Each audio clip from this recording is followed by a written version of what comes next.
What began as a question now demands an answer. This is part 2. Time did what it always does to unresolved mysteries.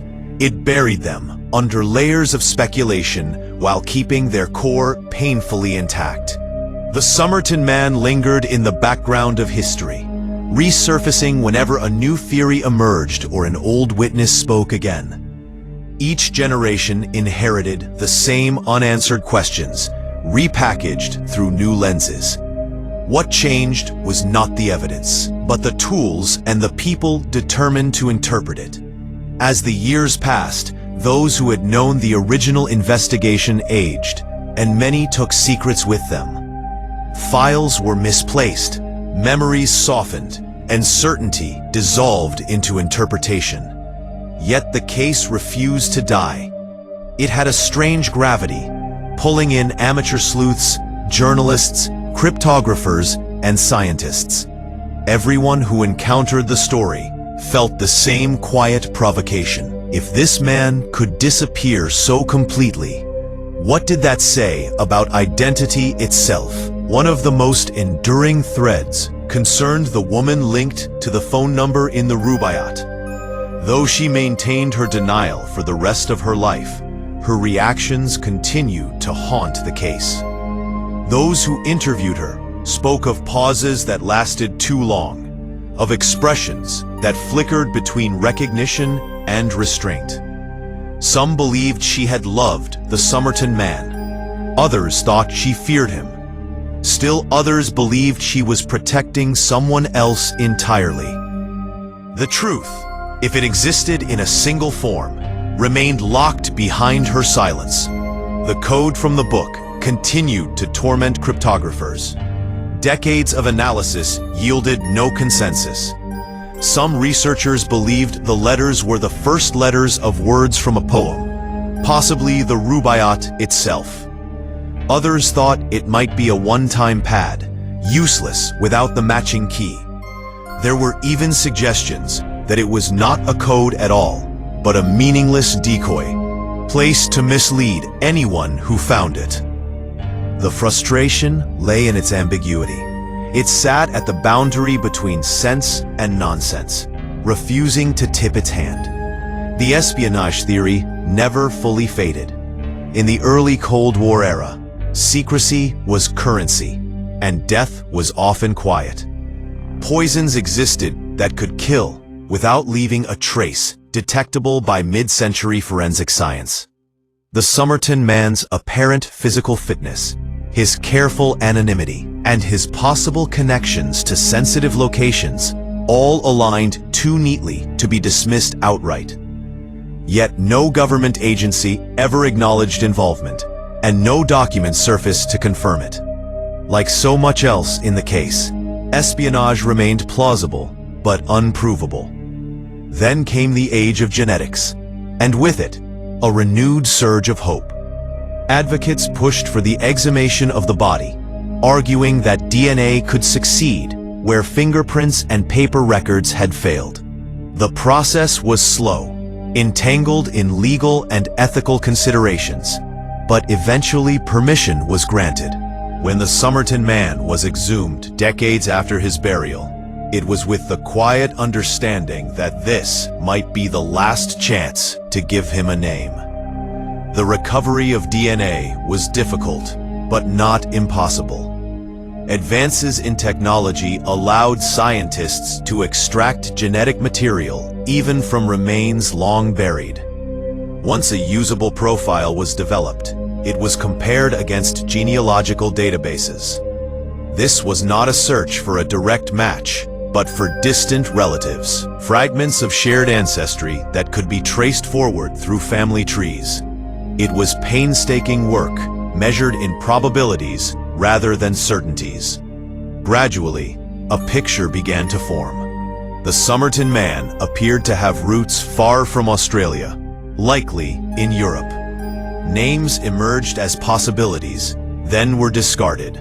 Family lines intersected and diverged. Each new connection brought cautious optimism and renewed debate. Unlike earlier clues, DNA did not speak in riddles or poetry. It offered structure, but it still required interpretation. When a likely identity was proposed, it did not come with fanfare. There was no dramatic revelation, no universal agreement. Instead, there was a careful presentation of evidence, a measured confidence rather than absolute certainty. For some, it was enough. For others, it was another theory layered onto an already crowded archive. The Somerton man, even when possibly named, resisted closure. What unsettled many was how ordinary the proposed identity seemed. Not a master spy, not a shadow operative, but a man shaped by circumstances, relationships, and choices that led him far from home.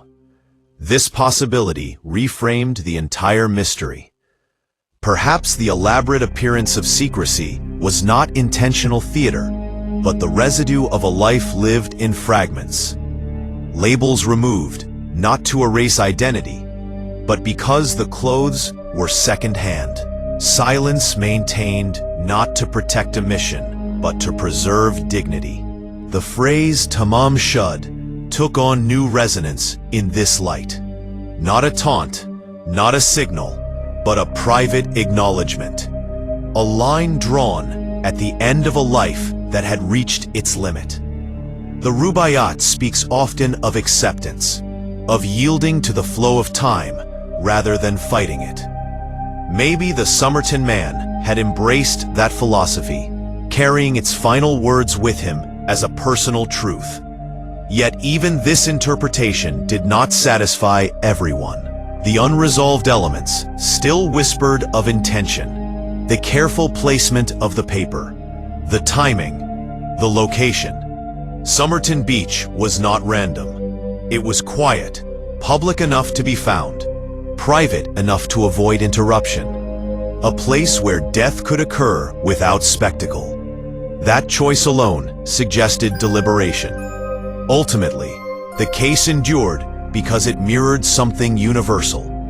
The fear of being unknown, the desire to be understood, the tension between the life we live privately and the traces we leave behind.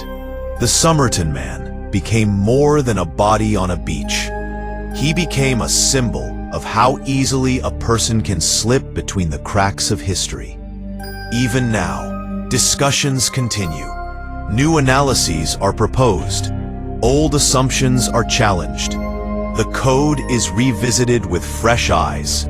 Each attempt is driven by the same impulse that animated the first investigators on that summer night in 1948. The refusal to accept that a human life could end without explanation. Perhaps the mystery does not lie in the unanswered questions, but in the questions themselves. Who do we become when our names are stripped away? How much of our story survives us?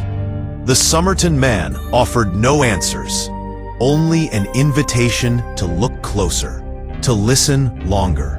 In the end, he remains on that beach in the collective imagination, dressed carefully, facing the sea, carrying a final phrase folded into his pocket.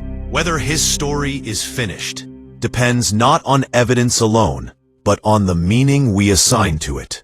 Some endings are not meant to close a book, but to keep it open. And so, even as science advances and theories harden into likelihoods, the Somerton man endures not as a solved problem, but as a quiet presence, reminding us that some lives resist conclusion, and some mysteries exist not to be ended, but to be remembered.